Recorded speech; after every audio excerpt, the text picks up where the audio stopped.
Welcome back into the College Football Every Game on the Board podcast with our number 4 hitter, our cleanup hitter, Rob Veno, wagertalk.com at Rob Veno Sports. Robbie, welcome in. How are you doing? I am good today, Drew. This is, for a long time running, and you've been doing this for a long time as well.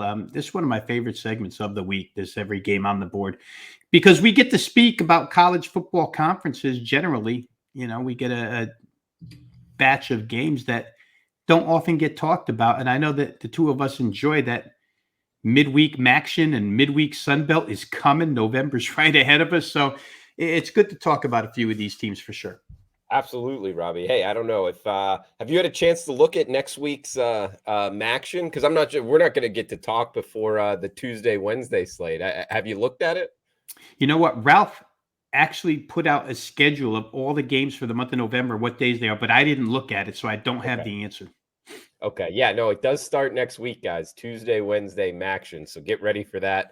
College football starting early next week. But for this segment, if you're new to the Every Game on the Board podcast, we hit every single game on the college football betting board. We just go down in numerical order. Those little numbers next to the team name is rotation numbers, and we go down in order. We already had 3 parts in the books. Mid-major Matt, Teddy covers, Kelly Stewart. Now we have our 4-hole hitter, Rob Veno, finishing it off in order, 175, 176, South Florida, Houston, down to the end of the card. So we got South Florida, Houston here, Robbie.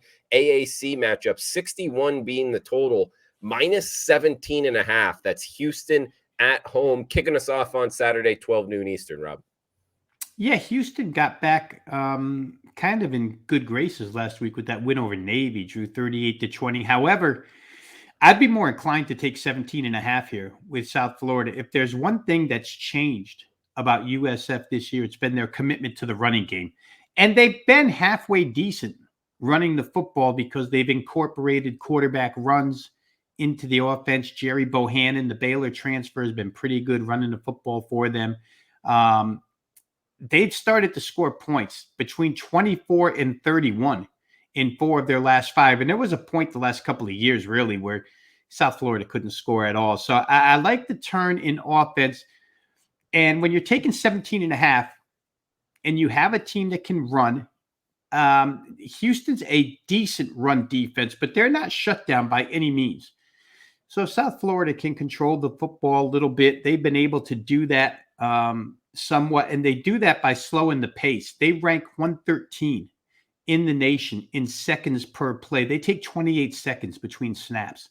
And when you're getting first downs and running the football and taking that long, kind of limits the possessions here. 17.5 becomes a little bit larger. Houston hasn't beaten anybody, Drew, until the Navy game last week. They hadn't beaten anybody by this many points. They hadn't beaten a team by more than 8 all season long. They've had 3 overtime games. They have SMU, a rival on deck. I just think a lot of things align here for South Florida, which seems to be on a little bit of an ascension offensively. The problem with them is their defense is brutal. They've given up 16 touchdowns outside the red zone already. Lucky for them, and this could change at any point with the Houston Cougars team, but lucky for them, Houston has not been as explosive as we've seen them in the past. They've only scored 4 times. Touchdowns outside the 20-yard line this year. So it's not the Houston team of the past. They do still gain a lot of yards. Just haven't been able to pull those big chunk touchdowns. Hopefully, if you're on USF, they don't do it this week. But I think plus 17.5 is a pretty good way to look. Sounds like totals-wise, 60.5 available out there. Look towards the over as well, Ron? You could certainly look there because 61's a key.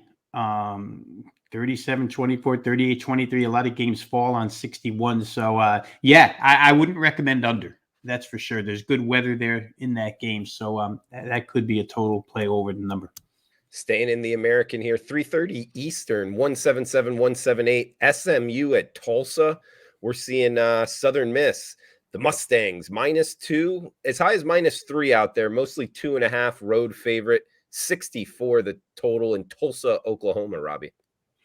Here's another one where you could probably see all kinds of points, right? I mean, these two teams, the problem here is the quarterback situation, and mostly it lands on SMU here because for Tulsa, Their starting quarterback, and boy, they got off to a flying start offensively with Davis Brin throwing the football this season. But then he got hurt, limped through a couple of games, I think sat out a game. Their backup is not the same passer that Davis Brin is, more of a running team they become when he's in the game. So they didn't move the ball as well as efficiently. But Brin seems to be as healthy as he's been in, let's say, the last 5 weeks for this game. So that's good where Tulsa's concerned. Where SMU's concerned, looks like we had a little bit of a technical difficulty there with Robbie. No. SMU Tulsa. Okay, we got you back here, Robbie. Yeah. I guess we could just finish off SMU Tulsa. Oh. And real quick, Tanner Mordecai gets a concussion last week, so his stat is still up in the air. But they bring in Preston Stone.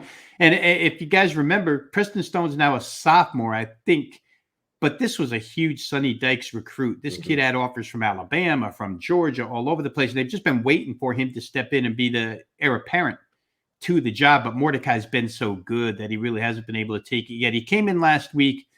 I think if he plays, Drew, if Preston Stone plays, SMU might not suffer that much against this Tulsa defense. Neither team runs the ball well. Neither team stops the run. So maybe they can get a little bit of a ground game going. If they do, they both pass. I mean, each team averages over 300 yards a game throwing the football. They both sit inside the top, I think, 25 where pace is concerned, seconds per play. SMU is up in the top 5, I think number 2 in the country. They go the second fastest of anybody. So I think you see a lot of up and down here, a lot of porous defense. Both teams need it. It's that time of year, Drew, where we're going to start talking about bowl eligibility, right? You got to get the 6, and we're always sitting here at week 9. Both of these teams need this game, so you think you'll get full focus.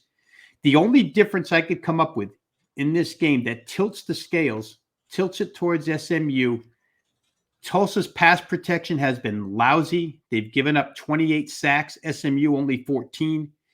And Tulsa's pass rush has been lousy. Only 7 sacks on the entire season. SMU has 15. So they're kind of double as good as Tulsa is in both of those categories. Maybe it makes a difference here, but home field could be tough at Tulsa, and it hasn't exactly been easy in this matchup for SMU. Tulsa's been kind of a thorn in their side. Heading to the Big 12 for the next two here. 3:30 Eastern kick, 179, 180. As we're heading down in numerical order, Oklahoma State and Kansas State, Robbie. Arguably the game of the weekend here. 56 being the total. Anywhere from -1 to -1.5. That's Kansas State as the home favorite. We get the Cowboys and the Wildcats in the Little Apple. What are you thinking in the Big 12, Robbie? Yeah, so real quick, you and I did a panel video for Wager Talk where we discussed this thing pretty thoroughly. I'm going to give the Reader's Digest version here real quick. I like a couple of plays here, Drew, but it's really dependent upon how the injury status goes here for Kansas State. I still don't have a definitive answer on Adrian Martinez, that quarterback. And I think the way KSU is so close to the vest with injury news, you may not know until game time here whether or not he's going to. Yeah, it might be one of those things where, if Adrian Martinez runs out from the huddle, we get, maybe a little Kansas State money. But if not, we get some Oklahoma State money. I also did a video on this one. Oklahoma State, 15-2, their last 17 against the spread.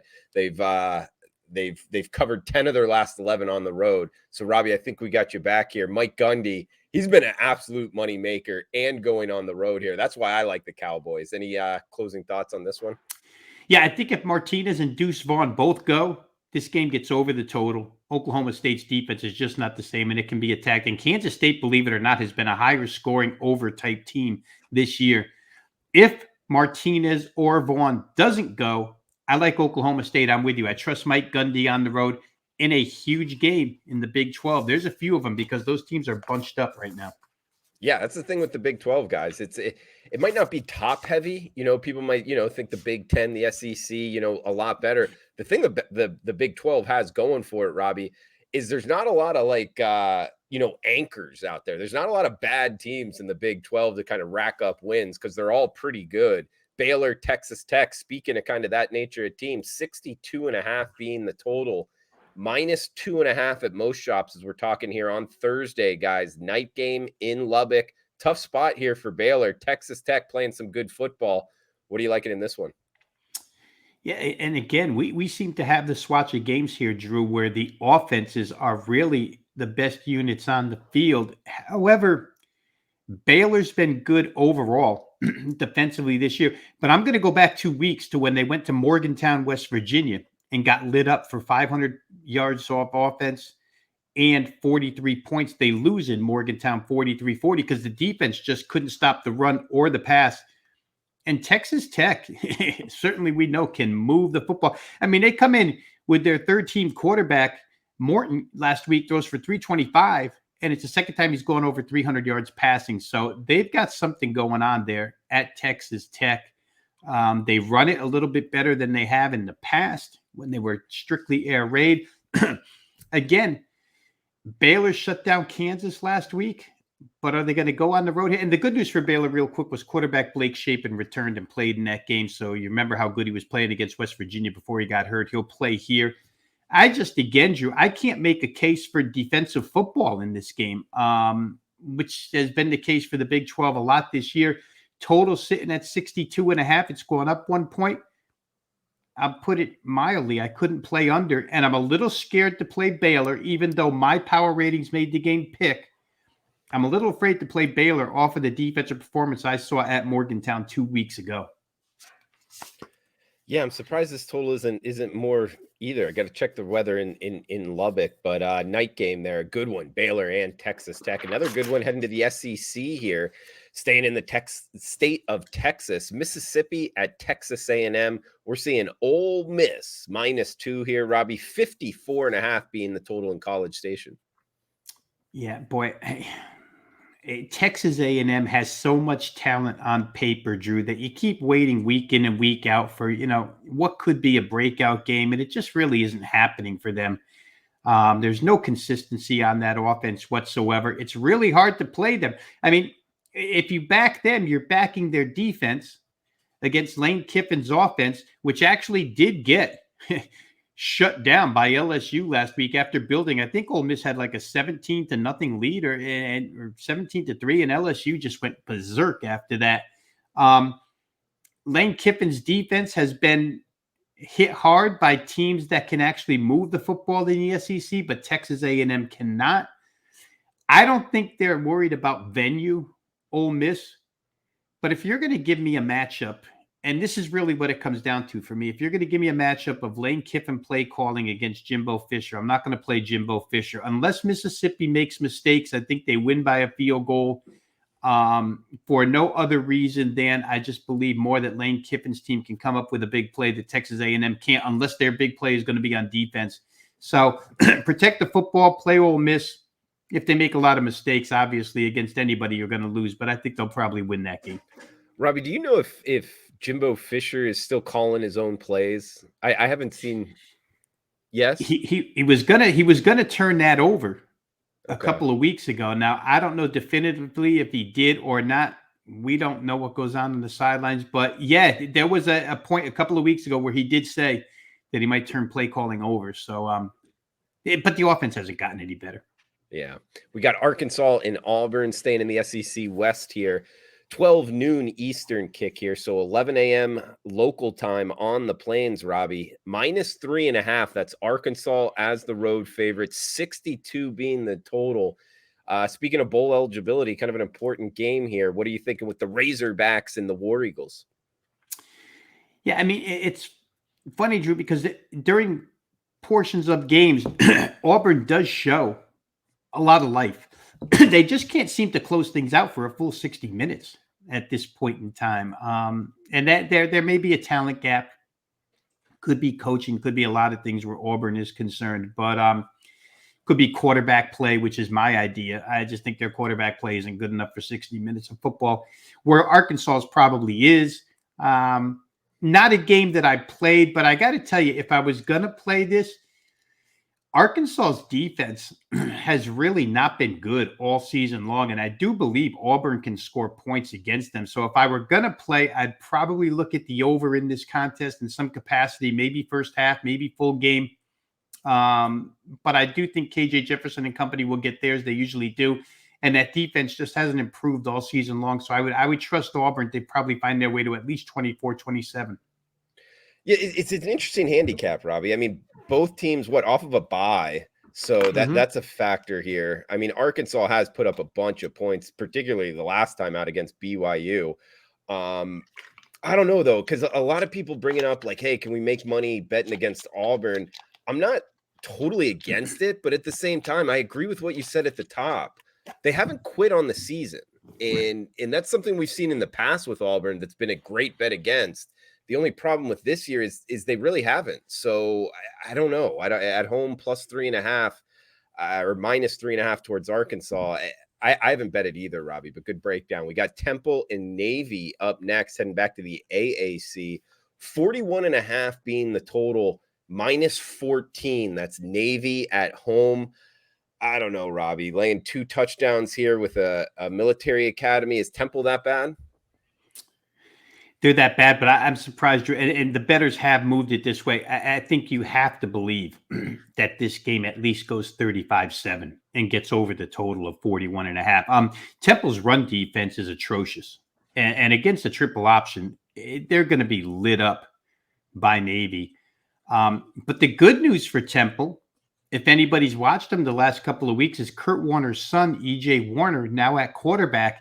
And he's got all the instincts of a really good quarterback. He makes some nice throws. Temple just doesn't have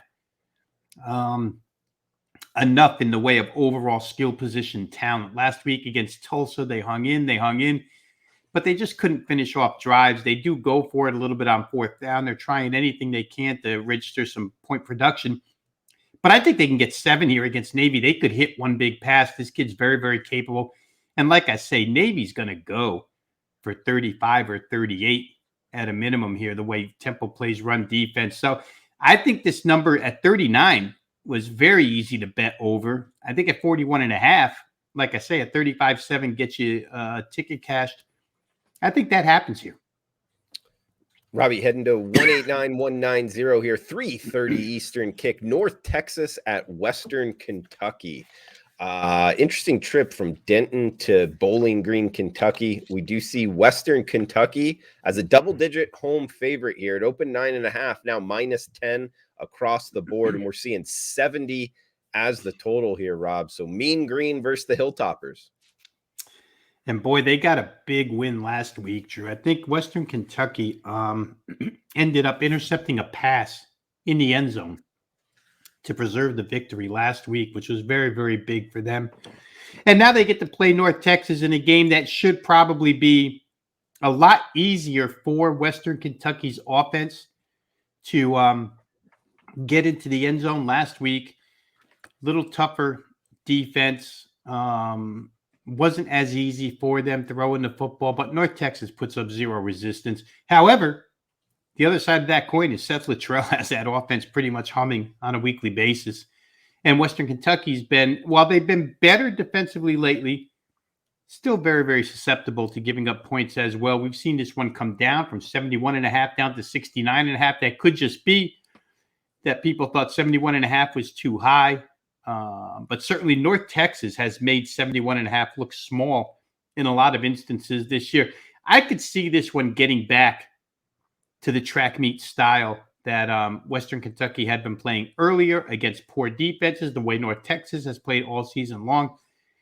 Western Kentucky is not that good defensively, not good enough to contain them. So, we're talking about a few games here that I really haven't played myself yet, but I could see at 69.5, now it's getting into that range where, 38-34 is real feasible in this contest. Western Kentucky could have a bit of a hangover from the big victory last week. So maybe plus points could be a way to look. And I do think over is probably the way to go in that game.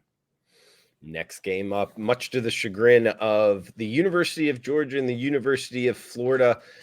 presidents here. We are going to call it the world's largest outdoor cocktail party, Robbie. 3:30 Eastern, CBS 191, 192, the Florida Gators, Georgia Bulldogs. Georgia minus 22 in the hook, Robbie. Big favorites, more than 3 touchdowns here. 56.5 being the total. I don't know, Robbie. I was looking towards the Gators. What are you feeling here? I think, this will be the third time you and I have been together to talk about this game this week. Guys, if you want longer analysis, Ralph Michaels, myself, and Drew did this on the Best Damn College Football Show. You can get some there. You can get Ralph's opinion as well. And then we did a panel video with Tony Finch. If you want Tony's opinion, you can get it there as well. Here, I'll just say briefly, Drew, that this is the time of year, and Ralph hit on this yesterday, where these head coaches that want to get to the college football playoff, that have those aspirations, kind of hit the gas. And I know a lot's been made of the Tennessee game on deck for Georgia, but the college football playoff rankings do come out Tuesday, and I think you'd rather be more impressive than less impressive. That's not to say that if Georgia won this game, let's say they won like 31-24, no big deal, that they couldn't get right back to the number one spot by defeating Tennessee next week. They'll have that opportunity. But I think this game, they're a much more talented team. You and I both like Billy Napier as a head coach, but I don't think he's got his entire roster the way he wants it yet. Let's give him a recruiting class. The defense has been a sieve, and I think Georgia will take advantage. We always think of Georgia from a defensive standpoint because they're so good on that side of the ball. But it's about time we look at how good they are offensively. Number 2 in the country, averaging over 500 yards per game offense. Florida's going to have their hands full with that. Both teams are off a bye, both well prepared for it. I think Anthony Richardson on the Florida side, Drew, can make a couple of splash plays in this game. He's that good of an athlete. I think he can maybe make one with his legs, one with his arm, and maybe Florida comes out with a script that they prepared for 2 weeks now and hits Georgia with some surprises in this game. But over the course of 60 minutes, I think Georgia wins. I think Georgia wins big, and it probably gets over the 56.5. We got a late night special here, guys. Hawaii on the island, 12 Eastern midnight kick for you. Wyoming at Hawaii, 51 being the total. Cowboys minus 10.5 point road favorites here, Robbie. Of course, we don't condone, betting anything you shouldn't. But if somebody's a little bit behind, wanting to get back late night Saturday night, what are you thinking here? Wyoming, Hawaii. Listen, I'm thinking 3 cheers for Timmy Chang and what he's done for Hawaii over the course of like 7 games. They were a disaster out of the gate, and rightfully so, right? So many kids fled the program when the administration wouldn't fire Todd Graham, and then kids took off, and then they did fire Todd Graham, and Timmy Chang comes into a makeshift high school stadium with a makeshift roster and has to do something with it. But he loves the university and took on the challenge. And right now, the last 3 weeks, they've been right there. 16-14 lost to San Diego State, 17-13 loss last week to Colorado State, and in between a 31-16 win over Nevada. So Hawaii, all of a sudden, much better defensively, much more competitive. And for Wyoming, I don't know that there could be a more what's the word, Drew? A more polar opposite of places. Wyoming and Hawaii. I mean, that road trip can't be fun for the Cowboys. They'll try and run the football. There's no question. And this game just kind of reminds me of what Hawaii had against San Diego State, where I'm using Wyoming and San Diego State as kind of comparable teams, right? Good defense, run the football, shorten games. And Hawaii played that team on the road to 2 points.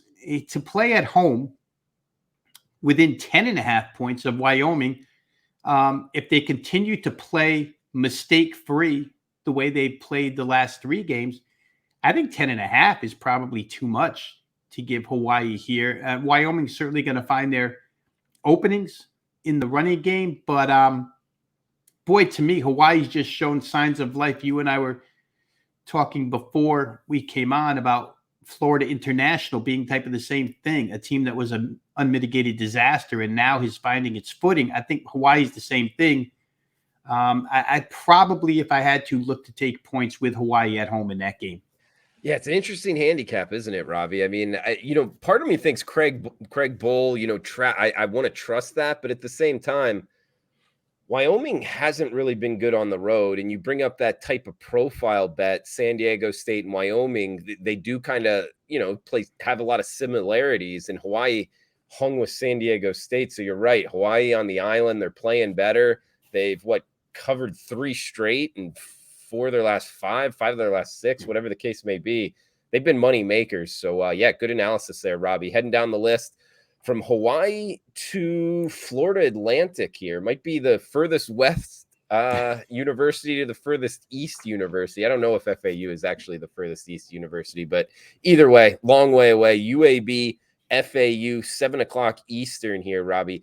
-4.5, -5. That's the Blazers as the road favorite. 46.5 being the total. Interesting handicap here again, Robbie. UAB and FAU.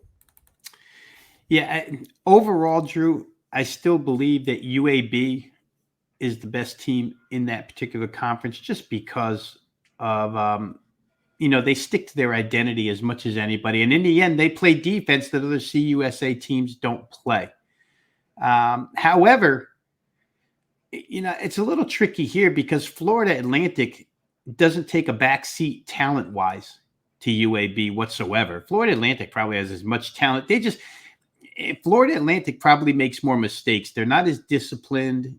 They make the stuff that makes you pull the hair out of your head. They do the things that make you pull the hair out of your head when you have a ticket on them. But I could see them playing this close here, Drew. I really could. At home, they have all the weapons offensively. They are capable defensively. BYU is a little bit inconsistent. UAB, not BYU. UAB is a little bit inconsistent on the offensive end. Some weeks they bring it and they do everything right and they'll get you over 30 points. And there's other weeks where UAB, again, is problematic. I mean, Dylan Hopkins at quarterback has not really lit the world on fire. I'm inclined to take Florida Atlantic at home as the dog here in a meaningful conference game. Like I say, there's some matchups we can look at where we say that the rosters aren't equal talent-wise. These two are. And I know UAB defense travels. That's for sure. They have the better defense. But I just feel like the home team has the capability to spring the upset here. So in a league that's always been, a little bit up and down, I think we might see a small upset here. We're only getting 3.5, but more than a field goal, I think is probably worth taking. Robbie, just a couple games left here. Second to last one, MTSU and UTEP. That's Middle Tennessee at Texas El Paso, 9:00 Eastern kick, 52 being the total, -1.5. That's the Miners as the road favorite, as high as -2.5 out there. Tough trip here, Murfreesboro, Tennessee to El Paso, Texas. Competitively priced game. Are you liking anything here in West Texas? Yeah. When are they going to fire Dana Dimmel? I mean, I guess you don't get anybody better, right? So maybe they don't fire him. But for me, I'm a little bit biased towards Middle Tennessee because heading into the season, I thought that they were going to be a pretty good team to play either point spread wise or total wise. For those who don't know, they brought the offensive coordinator from Samford, FCS Samford University over here, who was an all-out air raid quarterback. And we've seen flashes of Chase Cunningham, the quarterback for MTSU, and that offense strike big. And I think they can here, Drew. I mean, you have a team off of a bye in Middle Tennessee, and they had played 3 extremely tough games heading into that bye, where Conference USA standards are concerned. You play UTSA, one of the best, if not the best offense in the league and defending league champion. You play UAB, and then you play Western Kentucky. It's the 3 best teams in the conference. They played them all. Now they got to bye. They get to play UTEP, who plays pedestrian offense still. Don't throw the ball. Try and run the ball. Dana Dimmel is one of those prehistoric offensive guys. I think Middle Tennessee and Rick Stockstill off of that week off can do some things here. So I like Middle Tennessee. It's actually a game that I did play. Talked about a bunch that I didn't play, but I played MTSU here. I think they'll come up with a win, maybe by a touchdown or better. We got one game left, guys. Talking with Robbie Vino, part number 4 of the Every Game on the Board podcast. First 3 parts on Twitter, on YouTube as well. And guys, we got a coupon code for you for Robbie Vino, also for myself, Drew Martin, Flash 100. That's FLASH 100 at checkout. Wagertalk.com takes $100 off, 30-day all access. Of course, all these sports going on.